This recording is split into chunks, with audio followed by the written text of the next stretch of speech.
My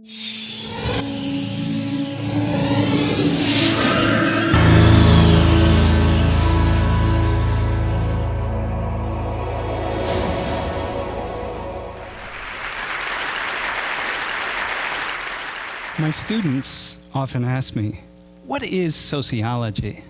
And I tell them it's the study of the way in which human beings are shaped by things that they don't see. And they say, so how can I be a sociologist? How can I understand those invisible forces? And I say, empathy. Start with empathy. It all begins with empathy. Take yourself out of your shoes, put yourself into the shoes of another person. Here, I'll give you an example. So I imagine my life if 100 years ago China had been the most powerful nation in the world and they came to the United States in search of coal. And they found it, and in fact they found lots of it right here. And pretty soon they began shipping that coal ton by ton, rail car by rail car, boatload by boatload, back to China and elsewhere around the world. And they got fabulously wealthy in doing so. And they built beautiful cities, all powered on that coal. And back here in the United States, we saw economic despair, deprivation. This is what I saw. I saw people struggling to get by, not knowing what was what and what was next. And then I asked myself the question. I say, how is it possible that we can be so poor here in the United States? Because the coal is such a wealthy resource, it's so much money. And I realized because the Chinese ingratiated themselves with a small ruling class here in the United States who stole all of that money and all of that wealth for themselves. And the rest of us, the vast majority of us, struggle to get by. And the Chinese gave this small ruling elite loads of military weapons and sophisticated technology in order to ensure that people like me would not speak out against this relationship. Does this sound familiar? And they did things like train Americans to help protect the coal. And everywhere were symbols of the Chinese. Everywhere, a constant reminder. And back in China, what do they say in China? Nothing. They don't talk about us. They don't talk about the coal. If you ask them, they'll say, well, you know, the coal, we need the coal. I mean, come on. I'm not going to turn down my thermostat. You can't expect that. And so I get angry and I get pissed, as do lots of average people, and we fight back. And it gets really ugly. And the Chinese respond in a very ugly way. And before we know it, they've sent in the tanks, and they send in the troops. And lots of people are dying. And it's a very, very difficult situation. Can you imagine what you would feel if you were in my shoes? Can you imagine walking out of this building and seeing a tank sitting out there or a truck full of soldiers? And just imagine what you would feel, because you know why they're here. And you know what they're doing here. And you just feel the anger and you feel the fear. Okay? If you can, that's empathy. That's empathy. You've left your shoes and you've stood in mine. And you feel that. Okay, so that's the warm-up.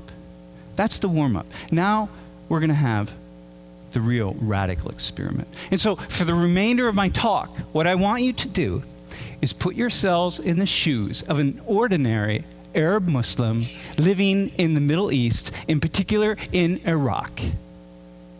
Okay?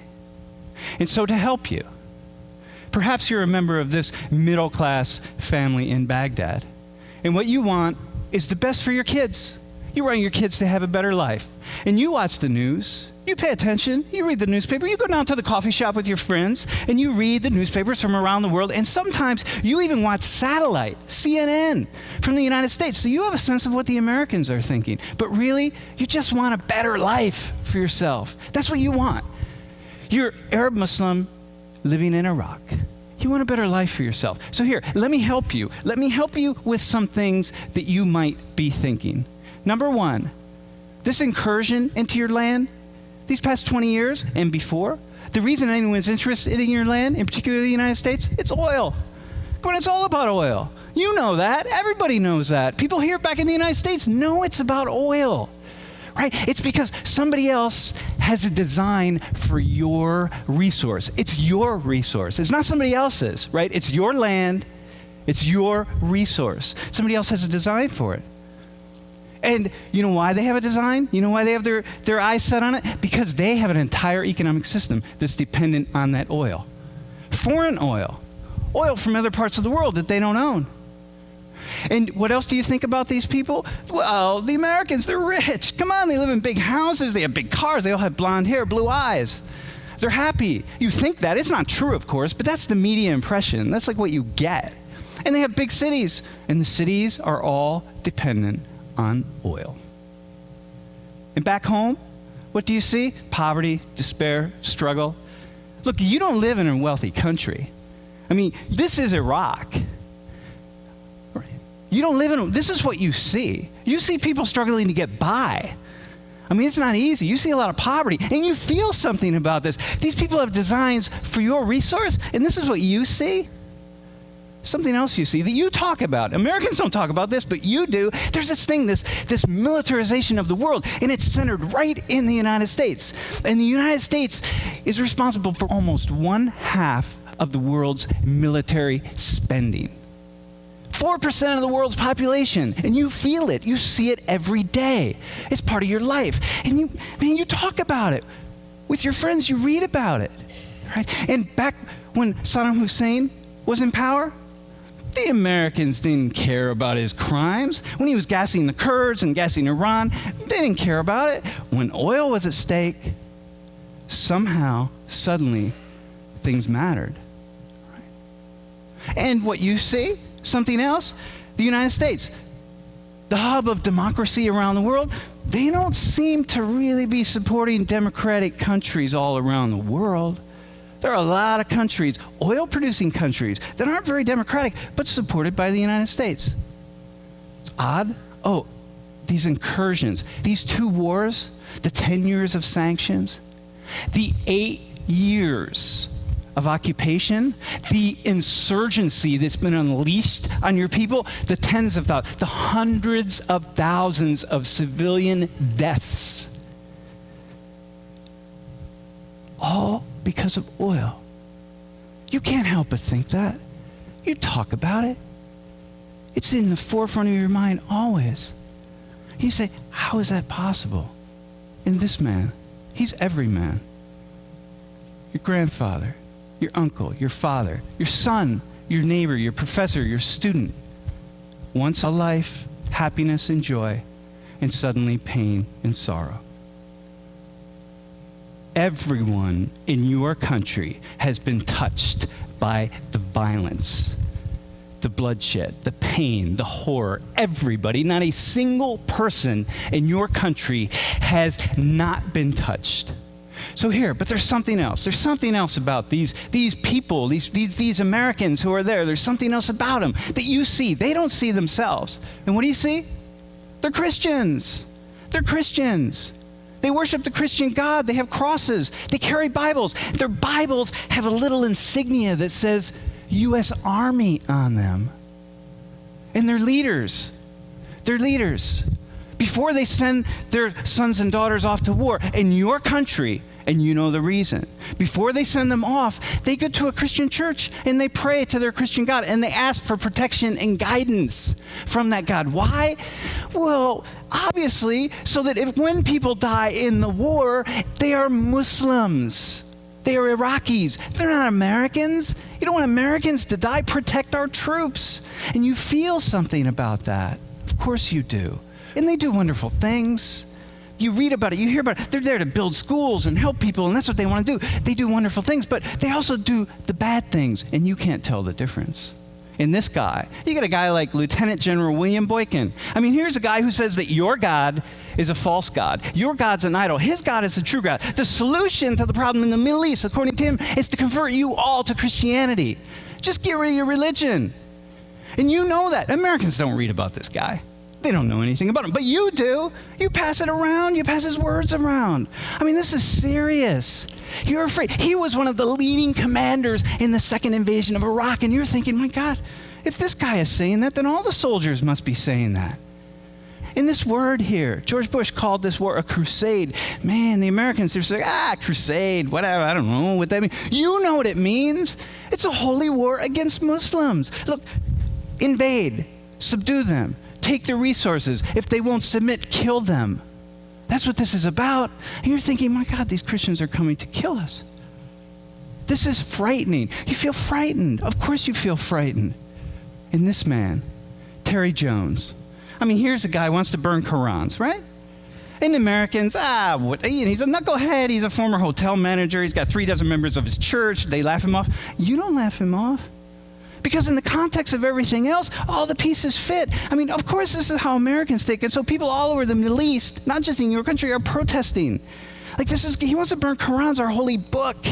These Christians, who are these Christians? They're so evil. They're so mean. I mean, this is what they're about. This is what you're thinking as an Arab Muslim, as an Iraqi. Of course you're going to think this.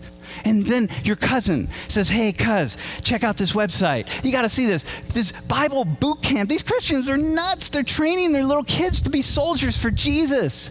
And they take these little kids and they run them through these things. They teach them how to say, sir, yes, sir, and things like grenade toss and weapons, care, and maintenance. And go to the website. It says U.S. Army right on it. I mean, these Christians, they're nuts. How would they do this to their little kids? And you're reading this website, and of course, Christians back in the United States, or anybody says, this is some little tiny church in the middle of nowhere. You don't know that. For you, this is like all Christians. Like it's all over the web, Bible boot camp. And look at this. They even teach their kids. They train them in the same way the U.S. Marines train. Isn't that interesting? And it scares you, and it frightens you. So these guys, you see them? You see, Sam Richards, I know who these guys are. They're my students, my friends. I mean, I know what they're thinking. You don't know. When you see them, there's something else. There's something else. That's what they are to you. We don't see it that way in the United States, but you see it that way, right? So here, of course, you got it wrong. You're generalizing. It's wrong. You don't understand the Americans. It's not a Christian invasion. We're not just there for oil. We're there for lots of reasons. I mean, you have it wrong. You missed it. And of course, most of you don't support the insurgency. You don't support killing Americans. You don't support the terrorists. Of course you don't. Very few people do. But some of you do, right? And this is a perspective. Okay. So now, here's what we're going to do. Step outside of your shoes that you're in right now and step back into your normal shoes. So everyone's back in the room, okay? Now here comes the radical experiment. So we're all back home. This photo, this woman, man, I feel her. I feel her. She's my sister, my wife, my cousin, my neighbor. She's anybody to me. These guys standing there, everybody in the photo, I feel this photo, man, okay? So here's what I want you to do. Let's go back to my first example of the Chinese, okay? So I want you to go there. So it's all about coal, and the Chinese are here in the United States. And what I want you to do is picture her as a Chinese woman receiving a Chinese flag because her loved one has died in America in the coal uprising. And the soldiers are Chinese, and everybody else is Chinese, okay? As an American, how do you feel about this picture? What do you think about that scene? Okay, try this. Bring it back. This is the scene here. It's an American soldiers, American woman who lost her loved one in the Middle East, in Iraq or Afghanistan. Okay? Now, put yourself in the shoes. Go back to the shoes of an Arab Muslim living in Iraq. What are you feeling and thinking about this photo, about this woman?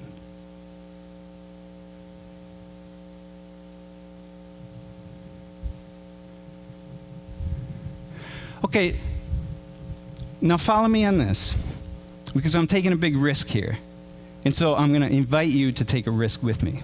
These gentlemen here, they're insurgents. They were caught by the American soldiers trying to kill Americans. And maybe they succeeded. Maybe they succeeded. Put yourself in the shoes of the Americans who caught them.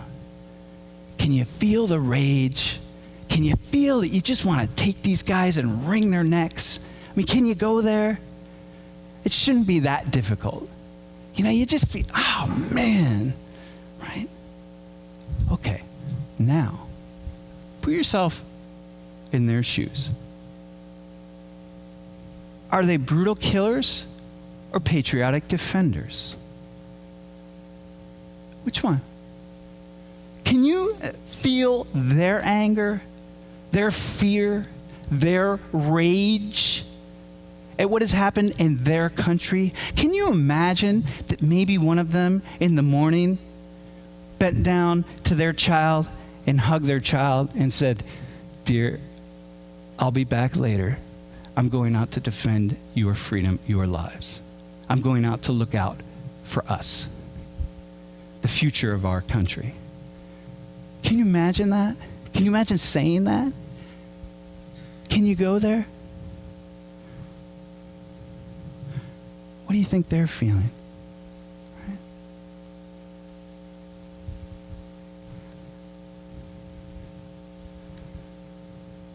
You see, that's empathy. It's also understanding. Now, you might ask, okay, Sam, so why do you do this sort of thing? Like, why would you use this example of all examples? And I say, because. You're allowed to hate these people, right? You're allowed to, just hate them with every fiber of your being. And if I can get you to step into their shoes and walk an inch, one tiny inch, then imagine the kind of sociological analysis that you can do in all other aspects of your life. You can walk a mile when it comes to understanding why that person's driving 40 miles per hour in the passing lane, or your teenage son, or your neighbor who annoys you by cutting his lawn on Sunday mornings. Whatever it is, you can go so far. And this is what I tell my students. Step outside of your tiny little world. Step inside of the tiny little world of somebody else. And then do it again, and do it again, and do it again. And suddenly, all these tiny little worlds, they come together in this complex web, and they build a big, complex world. And suddenly, without realizing it, you're seeing the world differently. Everything has changed. Everything in your life has changed. And that's, of course, what this is about.